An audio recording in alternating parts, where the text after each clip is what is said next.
Hey, it is Greg Milby, Kentucky's Heartland at Kentucky'sHeartland.com, sharing the people and events and stories shaping our heartland. And an event that is shaping our heartland, it's really been a story for 10 years, is Cruisin The Heartland. With me is the E-Town City Party Planner, a.k.a. the E-Town City Events Coordinator, Sarah Vaughn. Cruisin The Heartland this weekend, and man, there is a lot of moving parts to this thing. Yes. Most definitely. When you're getting ready to welcome in about 3,000 to 4,000 cars, maybe more if you don't count who comes in and parks, plus about 15,000 to 20,000 attendees, there's a lot of work to be done. Yeah.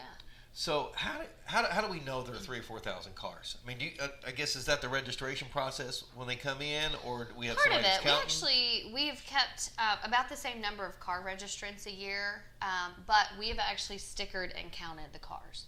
So we've had years in the past. We're not going to do it this year, but we've had several years in the past where we would actually put a sticker on their windshield, and so we knew how many stickers we started with, and we knew what we ended with, and we even had them colored per gate, so we even know which gates are more popular. We've hit 2,800 stickers that have been given out, but then there's so many more cars out there that don't ever get stickered because of maybe we missed a parking lot, or maybe they came in and parked and then they moved, or they came in and parked and then they left, and then cars are coming in and leaving all day long, and so some people don't show up till 2, but they leave at 4. It's impossible to know. So we say 2,500 cars just as a blanket estimation, which is a pretty good guess, but we know there's more than that. And I know every year it's growing and it's changing, and I guess you have to evolve with it as it becomes an even more popular festival. Yeah. So a few years ago, you added a Friday night event. Mm-hmm. So what was the thinking behind that?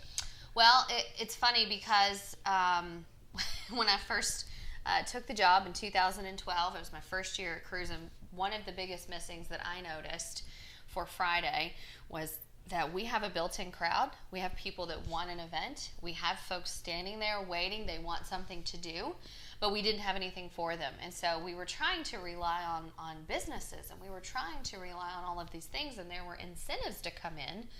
But really, at the end of the day, car people, they want to bring their cars, and they want to be with their cars, and they want to be out in the atmosphere. And so we experimented with a couple of different things downtown.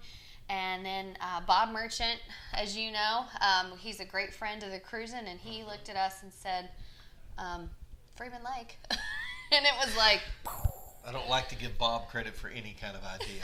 So we'll cut that out of this interview so totally. Bob doesn't get Bob any credit didn't say for that. No, and he did, and I was like, thank you, because that's, why are we not doing that? And so we did. We incorporated Freeman Lake Park, and so we moved it out there. There's more than enough space to grow out at Freeman Lake, and it's just a beautiful atmosphere. If it rains, it's not all that great because you're having really nice cars, a lot of them low-profile vehicles on the field. But I tell you what, we've yet to have a big issue with it. Hopefully, knock on fake wood, knock on fake wood, that the weather's going to stick it out. But so I think this is our 4th year being out at the lake. Not only did we want to have some place for these folks to go to be with their cars, to be with each other, be outside, we also wanted to offer a show portion. So one of the first lessons I learned when I started the job was Cruisin is not a car show, because if you call something a show, you got to charge, and you got to give out awards, and you got to judge. So when I first started, I kept calling it the car show, and my guys very quickly said, you better stop doing that because it's not a car show. They took it very seriously, and they're right, because it's not. So Friday night actually offers that show portion. So they can pay $20, they can be judged, they can have the possibility of winning an award. And we have about 100 to 150 cars, depends on the year, that people actually do register and they want to be judged. So it's been a great turnout. It's been a great thing. It's a great offering. The event Friday night kind of pays for itself in that sense. But we also have a live band, have a couple of food vendors. Deuster's is going to be out there Friday night at the lake. But you don't have to have a car to come out there. We also have a separate parking area if you just want to come and check out the cars, kind of get a little bit of a preview for Friday. And if you want to get your T-shirt early. So I know the T-shirts are the thing. every year. So Silkworm, who does our T-shirts every year, they're going to be out there selling Friday as well. And did you think years ago that would be the thing? Everybody wants the shirt. You know, Greg, the T-shirts have been like my arch nemesis. With most events, T-shirts are kind of an arch nemesis. Anybody that's organized an event or something, T-shirts really, I mean, they're great to have, but they're sizes and issues. There's always something. Yes, and thank goodness, because we originally bought them, ordered them, did all of that, and then we sold them. And then we would have T-shirts left over. And one year, for example, I changed the logo and just made it a smaller logo. We didn't sell hardly any. So I ended up with all these shirts, and that was the bad T-shirt year. But Silkworm does that, and they actually sell them. They do a great job at it. They do all the design work, and then, we approve that. And it's a great thing, but no, I never thought T-shirts would be what they are. But man, people do. They come out, they love them, especially the demographic and the folks that bring their cars to this event. They're collectors by nature, and so they want a T-shirt to commemorate every year. So and so we're in the 10th year of Cruisin The Heartland. Yeah. And it, as we mentioned earlier, it grows every year, and it takes more effort every year to get it going. So after they leave the park, people are going to be heading back downtown to kind of do a little cruise around. Yep. So we kind of, in any of the marketing and the flyers, you'll see that we say, at 8:30, kind of streets are available for cruising. And last year, every year there has been a lot of folks that take us up on that, if you will. Last year was the most successful year I've ever seen. I'm sure weather was a factor, but we usually have pretty good weather during this event. So last year, I'm driving my 2008 City Jeep, which is not show car quality on any level. And I'm driving, and I got to get back down to City Hall. I got all these things I got to finish up doing at 9 o'clock at night. It took me almost 20, 30 minutes to get downtown. The cars are lined up, and then all of the spectators are lined up. They're tailgating. They've plopped their chairs out of the back of their trucks. Some of them are show cars. Sonic, I hope you don't crave Sonic on Friday. Yeah, because that's going to be a tough sell. Don't crave Sonic on Friday. Crave it on Thursday or Saturday. A huge group of them go over there, and as you know, there's a lot of car clubs that participate in this, and so they kind of do their own thing as well. And so that's kind of how Sonic has become and started and all of that. That's a huge gathering place, but they're everywhere. There's pockets of all these gatherings everywhere, and then just spread out. So even if, again, you don't have that vehicle, but you want to check out, again, a really cool preview of what's coming Saturday, Tailgate Downtown. Without the beer, of course. But Tailgate Downtown, find you a place that you're allowed to park in a parking lot somewhere, or patronize a lot of the businesses we have and hang out and check out the car parade. It's crazy. Yeah, so Friday night's great, and then when you go into Saturday, now we've known for years that it's one of those hide and go seek things. Cars will hide around and wait till the streets get open. There's been a change to that. Yeah, so actually just within the last 24 hours, we have decided that we're going to change it up this year. We're going to shut down the streets, all of them actually at 6 a.m. So historically it was at 10, and then we moved it to 9, and then we've kind of stuck with that 9 o'clock time frame. But one of the most consistent pieces of feedback, if you will, that I get back from folks is, why don't you just let us come in and park? Just shut them down and let us come in and park. And so we've really pushed back against that, mainly because of the timing. You got to do it so early, but you know what? We're giving in this year. So we have advertised that parking begins at 9 a.m., but like I said, we went ahead and changed it. It's going to be better for all. The folks that want to show up at 6 a.m. are going to show up at 6 a.m. no matter what we tell them.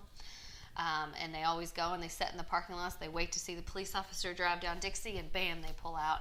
So last year we did start at 5 a.m. on the Dixie portion, so it's not 100% new, but we're actually going to go ahead and open the gates, and we'll be parking and doing all that at 6 a.m. So if you are one of those folks that you've got to have the premier spot, you know where you want to go. Right. You've had the same spot every year. Right. We will have everything. We will have what we need blocked off.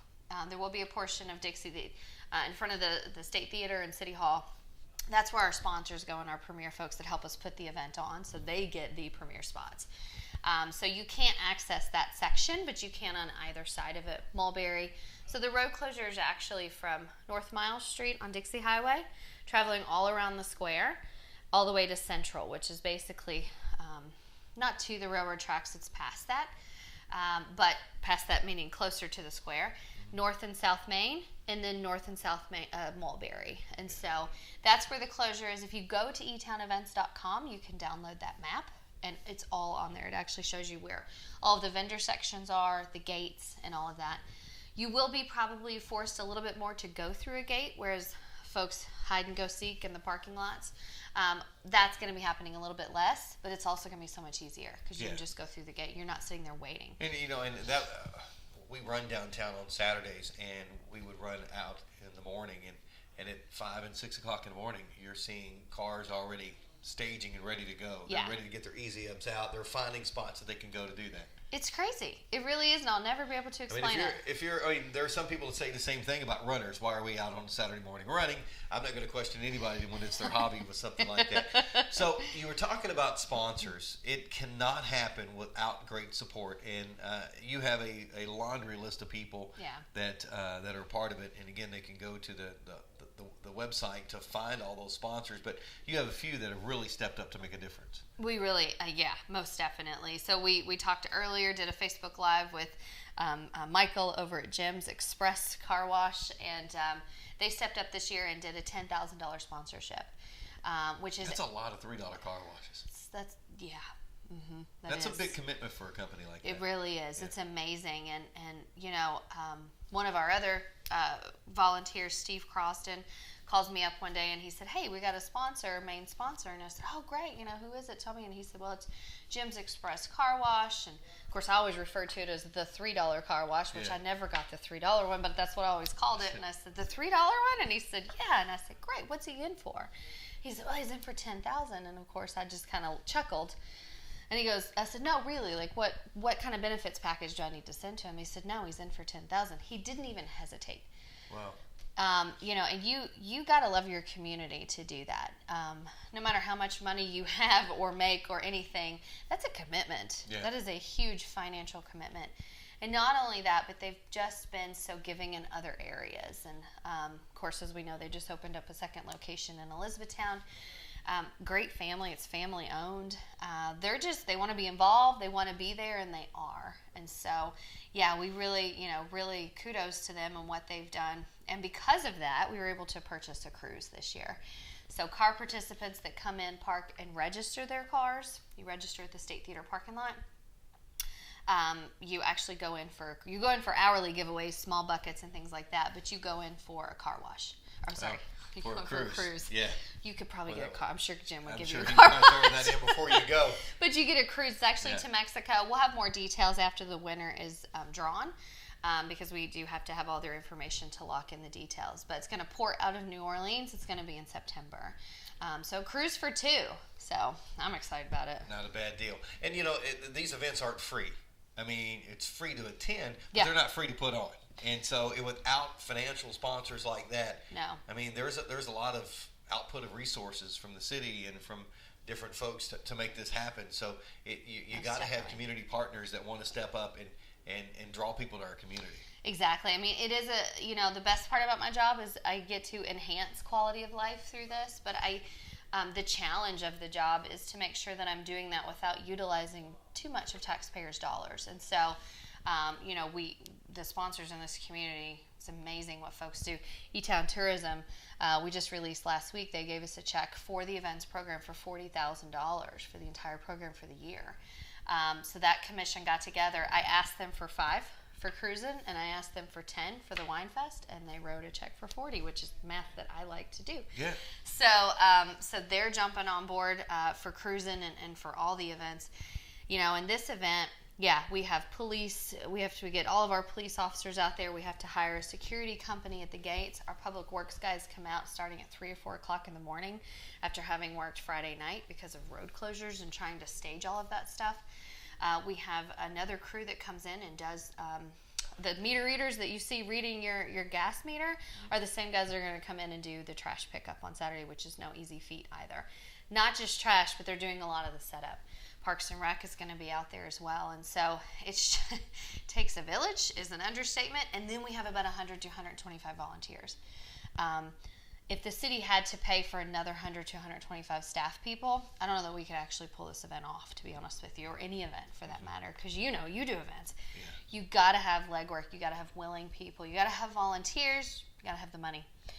The sponsorships this year are going to pay 100% of the direct expenses that I will incur during planning, which has been, I think, one of very few years in doing Cruisin that I've experienced. So yeah, it does. It takes a lot of money to put these events on. Everything from every sign you see is not cheap.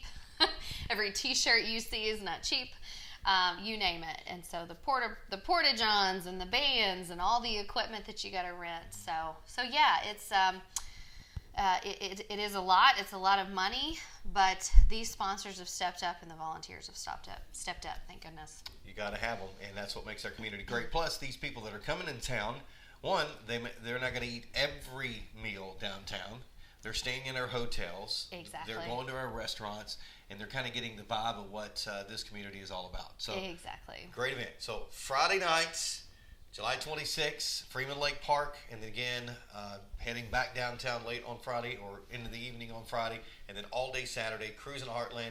Again, you heard it from Sarah. 6 o'clock, they're going to shut the road down. Mm-hmm. A little bit of a change in some of the stuff, but I think it's a great change. I mean, sometimes even though you've publicized it a certain way, you go, okay, we're going to punt here and do something different. So 6 o'clock on Saturday, mm-hmm. I think it's a great idea. Yep, and it's not really going to hinder anyone from still getting a great spot because, like I said, if you're going to show up at 6 and hide in a parking lot, you're going to do that no matter what we do or say. It's just going to make it easier for other people to get around. Speaking of getting around downtown, if you're somebody that maybe you're like, I don't even like cars. I'll walk everywhere I go. You're going to be driving probably anyway. Poplar becomes Dixie in a way, so you'll be able to work your way that way. And if you can, use the bypass. Use Ring Road, the bypass. That gets you around downtown area because when you get downtown, you are going to encounter some traffic. You are in it, that's for sure. We will actually start that closure. Like I said, we start with the inside alleyways and then work our way out. So if you can stick to the detour of Poplar, north and south, or sorry, I guess it's east and west, and stick to the bypass, you're going to be able to get around a lot faster. But I also want to let folks know for kids, we have a scavenger hunt. They stop by the EPD. Citizens Police Academy Alumni Association. Good job. Really want that name changed. CPAAA. Yeah. They are going to be doing a scavenger hunt. They're going to hand you all the stuff that you're going to need for that. You get a free cone of ice at the end and a free gift from EPD once you complete that scavenger hunt. We also have free train rides right on the square for them. Trackless train it is. And then Marilyn Monroe contest is happening. So all of this is on the schedule, etownevents.com. Check there and the FAQ page as well. That we have a pretty good combination of questions that have been asked over the years. Try there first before giving me a call just because it's a busy week. That it is. All right, we appreciate you taking time to do this. Cruisin The Heartland, one of the highlights of the summer for a lot of folks. Yeah. And it's right here. It's Nothing here. we can do about it now. We're here. All right, she's Sarah Vaughn, City of E-Town, the E-Town City Party Planner. I'm Greg Milby with Kentucky's Heartland. Thanks for watching.